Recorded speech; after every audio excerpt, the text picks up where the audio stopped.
मैंने बात करी कुछ ऐसे स्टूडेंट्स से जो कि मैथ्स के अंदर 100 आउट ऑफ 100 का स्कोर लेकर आए थे अपनी क्लास 9th या फिर क्लास 10th के अंदर। वो सारे स्टूडेंट्स ने मुझे मैथ्स पढ़ने के कुछ ऐसे सीक्रेट हैक्स बताए, कुछ ऐसी सीक्रेट ट्रिक्स बताई जिसकी मदद से आपकी सारी की सारी प्रॉब्लम्स खत्म हो सकती हैं। हाय एवरीवन, मेरा नाम है Prashant, mentor of thousands of students. आज बात कर रहे हैं मैथ की एक ऐसी स्पेशल स्ट्रैटेजी जिससे कि आपकी सारी प्रॉब्लम खत्म हो जाए। मुझे पता है यार, मैथ में मार्क्स कम आ रहे हैं ना, ऐसा लग रहा है ना कि भैया मैथ्स की प्रॉब्लम ही सॉल्व नहीं हो पाती है। कितनी मेहनत कर लो, कितनी ट्राई कर लो, बस बहुत ज्यादा डीमोटिवेशन फील होती है। टेंशन मत लो, आपकी जो प्रॉब्लम है ना कि क्लास में तो भैया क्वेश्चन सॉल्व हो जाते हैं, बट जैसे ही मैं घर जाता हूं, घर जाती हूँ, समझ ही नहीं आ पाता। उन क्वेश्चन को शीट में सॉल्व करने की ट्राई करी, सॉल्व ही नहीं हो पाते। क्लास में आ रहा है समझ में जब टीचर पढ़ा रहे हैं, बट घर पे हो ही नहीं पाते। इस प्रॉब्लम का सोल्यूशन क्या है, ये मैंने पूछा आपके टॉपर स्टूडेंट से, बताऊंगा सोल्यूशन। अगला क्या है प्रॉब्लम, फॉर्मूला याद ही नहीं रहते। कितनी कोशिश कर लो भैया, फॉर्मूले इतने सारे हैं ना कि समझ ही नहीं आता। एक तो याद नहीं रहते, ऊपर से कौन सा फॉर्मूला कब लगाना है, ये एक बहुत बड़ी प्रॉब्लम है। अगली क्या है, न्यू क्वेश्चन देखते ही दिमाग ब्लैंक हो जाता है। जैसे एक नया सवाल आ जाता है ना पेपर के अंदर, तो एकदम ब्लैंक वाली स्टेज में हम चले जाते हैं, हमें समझ ही नहीं आता अटेम्प्ट कहां से करें, शुरुआत कहां से करें मैथ की।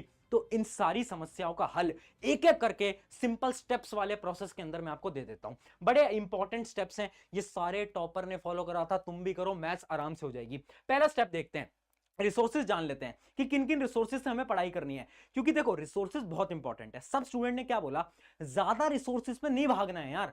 हम क्या करते हैं ना, हम सोचते हैं मैथ्स के लिए ये बुक भी कर लेंगे, वो भी कर लेंगे, ये भी कर लेंगे। नहीं, सिंपल रिसोर्सेज बता रहा हूं। सबसे पहले उठाओ वन शॉट लेक्चर, देखो जो भी तुम्हारे फेवरेट टीचर है ना, शोभित भैया से अगर तुम पढ़ रहे हो, मैथ्स अच्छा पढ़ाते ही हैं, तुम्हें पता ही है, तो उनके आप वन शॉट लेक्चर देखो। उसके बाद क्या आ जाता है, एनसीईआरटी आ जाता है। एनसीईआरटी इंपॉर्टेंट है मैथ्स के अंदर। जो आपके एग्जाम्पल होते हैं, एग्जाम्पल को सॉल्व करो। हर एक स्टूडेंट ने बोला ये एग्जाम्पल सॉल्व करो, फिर एक्सरसाइज की तरफ बढ़ गए।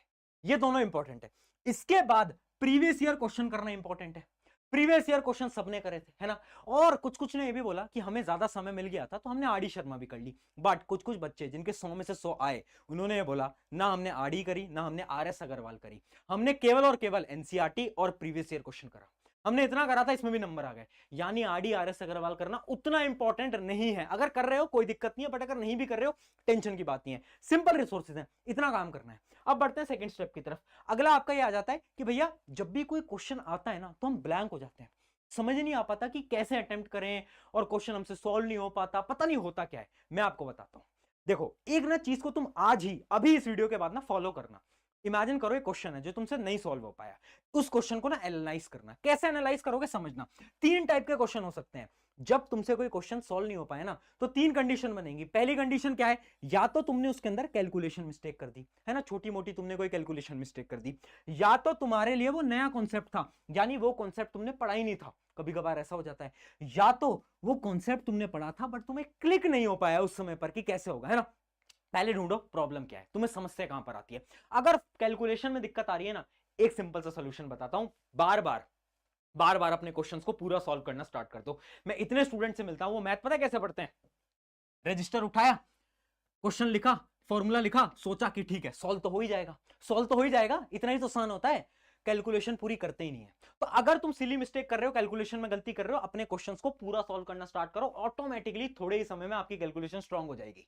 ये बड़ी अच्छी टेक्निक होती है। अगला, अगर आपको नया कॉन्सेप्ट दिख जाता है, अगर आप देखते हो यार मेरे क्वेश्चन इसलिए नहीं बन पाते क्योंकि ना नया कॉन्सेप्ट आ जाता है। अब मैं आपको बताता हूं, इसका ये साफ मतलब है कि आप कम वैरायटी के क्वेश्चन कर रहे हो। मैंने बहुत ऐसे लोगों को देखा है जो कि पता है आरडी शर्मा को कैसे सॉल्व करते हैं, एक ही टाइप के 100 क्वेश्चन कर लेंगे, दूसरे टाइप तक बढ़ते ही नहीं है। इस वजह से मैं बोलता हूं न्यू टाइप के क्वेश्चन करो।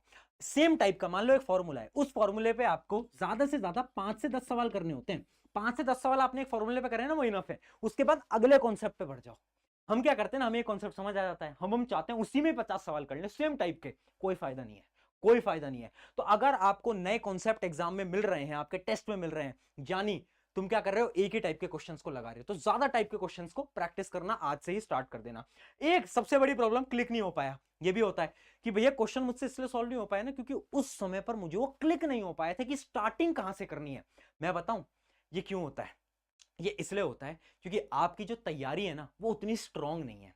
यानी आप रट रहे हो मैथ को। जिनको एग्जाम में पेपर में क्लिक नहीं हो पाता ना, इसका साफ मतलब है कि वो रट रहे हैं, वो याद कर रहे हैं मैथ को, समझ नहीं रहे। भैया ये क्या बोल रहे हो, क्या हम रट रहे हैं? बिल्कुल रट रहे हो तुम भी। तरीका क्या है, सोल्यूशन क्या है? सोल्यूशन ये है, सिंपल सी बात है, क्वेश्चंस को सॉल्व करते जाओ। और क्वेश्चंस को सॉल्व ऐसे नहीं करना है कि बगल में, ये मैं आपको बता रहा था ना कि एक बुक खोल ली और देख लिया, अच्छा थोड़ा सा सोल्यूशन देख लेता हूं, सोल्यूशन देख लेती हूं, अच्छा इसमें ये फॉर्मूला लग जाएगा, बाकी तो मैं सॉल्व कर दूंगा। मैंने बहुत लोगों को देखा है ये करते हुए, तुम भी करते होगे, कमेंट में बताना करते हो नहीं करते हो, है ना। बुक का वो सोल्यूशन वाला पेज खोलेंगे, हल्का सा देखेंगे, बस फॉर्मूला देख लेता हूं, उसमें क्या गलत बात है, फॉर्मूला देखोगे, अच्छा ठीक है, फिर सॉल्व करोगे। वो सॉल्व करना नहीं होता, वो तुम खुद से ही झूठ बोल रहे हो, खुद को धोखा दे रहे हो, है ना। इसी वजह से एग्जाम में जब क्वेश्चन आएंगे क्लिक नहीं करेंगे। तो एक भी हिंट नहीं लेनी है कहीं से भी, क्वेश्चन जब सॉल्व कर रहे हो पूरा दिमाग शुरू से लेकर एंड तक तुम्हारा होना चाहिए। क्वेश्चन सॉल्व नहीं हो पाता तभी जाना है, तभी जाना है वहां पर, है ना। ऐसा नहीं कि देख लेता हूं कॉन्सेप्ट का फॉर्मूला क्या है या कॉन्सेप्ट कौन सा यूज हो रहा है, ये मत करना, ठीक है। चलिए आगे बढ़ते हैं। अगला आ जाता है आपका फॉर्मूला ट्रिक, कि भैया फॉर्मूला याद नहीं हो पाता है उसका बता दो। दो मेथड होते हैं। पहला मेथड सिंपल मेथड है, जो कि होता है हमारा इफेक्टिव शीट, यानी हमारी फॉर्मूला शीट। क्लास 9 क्लास 10 दोनों के लिए फॉर्मूला शीट मैंने बनवा रखी है, आपको मैं डिस्क्रिप्शन के अंदर दे दूंगा, उसका जाकर आप बेहद इस्तेमाल करना। बट मेरा एक चीज मानना है कि फॉर्मूला शीट उतनी यूजफुल नहीं होती। क्यों? क्योंकि तुम फॉर्मूला चिपका लोगे और तुम रटी तो रहे हो, तुम रटी तो रहे हो ना। अगर तुम्हें मैथ रटनी है हाँ तो एकदम सही है, बट अगर तुम्हें मैथ को समझना है ना तो तुम्हें विजुअलाइजेशन का मेथड को यूज करना पड़ेगा। विजुअलाइजेशन क्या होता है? विजुअल मेमोरी जो होती है ना, वो पता है कैसे काम करती है? जितने आप क्वेश्चंस को सॉल्व करोगे विजुअल मेमोरी उतनी डेवलप होती जाएगी। यानी एक फॉर्मूले पे जब आप 5 सवाल कर लोगे ना तो ऑटोमेटिकली वो फॉर्मूला आपको याद हो जाएगा, याद करने की जरूरत ही नहीं है। याद उनको करना पड़ता है जो कि क्या करते हैं, क्वेश्चंस को रटने की कोशिश कर रहे होते हैं। अगर आप समझ समझ के सॉल्व कर रहे हो तो आपका विजुअल मेमोरी से काम कर जाएगा। बट मैं बिल्कुल मानता हूं कुछ स्टूडेंट होते हैं जिनकी मैथ वीक होती है, तो तुम्हारे लिए फॉर्मूला शीट है ना यार, तुम फॉर्मूला शीट कहीं पर चिपका लो और तुम क्या करते रहो, उसके अंदर जो फॉर्मूलाज हैं उनको बार बार पढ़ते रहो, रिवाइज करते रहो। जितना ज्यादा रिवाइज करोगे उतना ज्यादा तुम्हें फॉर्मूला याद रहने वाला है, ठीक है। ये भी तुम्हारे लिए हमने बना रखा है। अब बढ़ते हैं अगले पॉइंट की तरफ। अगला पॉइंट हमारा आ जाता है स्टेप 4, जो कि है डेली टारगेट्स। देखो एक सिंपल सी बात बता देता हूं, होता है ना कि भैया ब्लैंक हो जाता है दिमाग, है ना, क्लिक नहीं हो पाते। सारी प्रॉब्लम्स का एक solution, practice practice practice. Math के अंदर डेली टारगेट बनाना स्टार्ट कर दो। कैसे बनाए भैया डेली टारगेट? डेली लिखना स्टार्ट कर दो कि भैया ठीक है 40 क्वेश्चन आज मैं करने वाला हूं, करने वाली हूं, 40 सवाल करूंगा मैथ के, है ना। उठा लिए 40 सवाल, और 40 सवाल पता है कैसे करने हैं? 40 सवाल में से ज्यादा सवाल टफ चैप्टर के होने चाहिए। देखो होता क्या, हमारे सिलेबस में 3-4 चैप्टर टफ होते हैं। अब ये जो टफ चैप्टर होते हैं ना, इन पे आपको ज्यादा फोकस लगाना है। क्यों ज्यादा फोकस लगाना है? क्योंकि ऑब्वियस सी बात है एग्जाम के अंदर इनके सवाल टफ आएंगे और टफ सवाल तुमसे नहीं हो पाएंगे, और एग्जाम के अंदर समय भी कम होता है ना, तो इस वजह से टफ चैप्टर्स पे आपको ज्यादा फोकस करना है। तो डेली टारगेट बना के चला करो। सोने से पहले आज से, अभी से लिखना स्टार्ट करो कि आज मुझे मैथ में सुबह से लेकर रात तक 15 सवाल लगाने हैं, 20 लगाने हैं, 50 लगाने हैं, 100 लगाने हैं, है ना। मैंने बहुत बच्चे से बात करी है ना टॉपर से, उनमें से कुछ कुछ बच्चे ऐसे थे जो डेली के पूरे साल भर उन्होंने 50-50 सवाल लगाए हैं डेली। उन्होंने आड़ी खत्म कर रखी है, RS Agarwal previous year question, डरा नहीं रहा हूं, बता रहा हूं। बट ऐसे भी थे जिन्होंने इतनी सारे रिसोर्सेज को फॉलो नहीं करा बट फिर भी 100 आई है। तो यानी 100 लाना आसान है, आराम से आ जाएगी। अब बढ़ते हैं हमारे फाइनल स्टेप की तरफ, जो कि है नेवर स्किप डाउट। ये एक ऐसा पॉइंट है ना जो कि मेरे लिए बड़ा शॉकिंग था, बट मुझे हर एक टॉपर ने बताया कि हमने ना हमारे डाउट्स को कभी स्किप नहीं करा। आपने नोट करा होगा, होता क्या है ना, कुछ कुछ ऐसे मैथ के क्वेश्चन रह जाते हैं जो कि आपको समझ नहीं आ पाते, है ना। आप सोचते हो यार ये कैसे सॉल्व हुआ, फिर तुम दिमाग लगाते हो, तुम्हें क्लास में समझ नहीं आता, और फिर तुम सोचते हो छोड़ दो यार, क्या ही फर्क पड़ता है, एक ही तो सवाल है, क्या ही फर्क पड़ता है। बट हर एक टॉपर ने बोला फर्क पड़ता है। क्यों? इमेजिन करो वो डाउट का जो कॉन्सेप्ट है वो तुमने छोड़ दिया, अब वही कॉन्सेप्ट अगर तुम्हारे एग्जाम के अंदर आ गया तब क्या कर लोगे? तब तुम्हें रिग्रेट होगा बैठ के कि यार काश इस डाउट को उस समय पर टीचर से मैं पूछ लेती ना, तो आज मैं बहुत बेहतरीन तरीके से मैथ का पेपर दे रहा होता। अंदर से गिल्ट फील होता, रिग्रेट फील होता। इसलिए बोल रहा हूं कभी अपने डाउट्स को मिस मत करना। मैथ के अंदर जितने भी क्वेश्चन कर रहे हो ना, उन सबको तुम्हें क्लियर होना चाहिए, उनका कॉन्सेप्ट क्लियर होना चाहिए। अगर तुम्हें डाउट आता है पूछो, जाओ टीचर से जाकर पूछो कि मैम सर मुझे समझ नहीं आ पाया, ये कैसे हुआ। उनसे पूछो ना, सवाल जवाब करो ना, डाउट्स कभी भी मत रहने देना। और लास्ट चीज, गिव टाइम, समय दो। जितना समय तुम मोबाइल फोन को देते हो उससे थोड़ा समय अगर तुम मैथ को भी दे दोगे ना, मैं सच बता रहा हूं मैथ में तुम्हारी नैया पार हो जाएगी। मैथ में तुम बहुत आसानी से स्कोर कर पाओगे।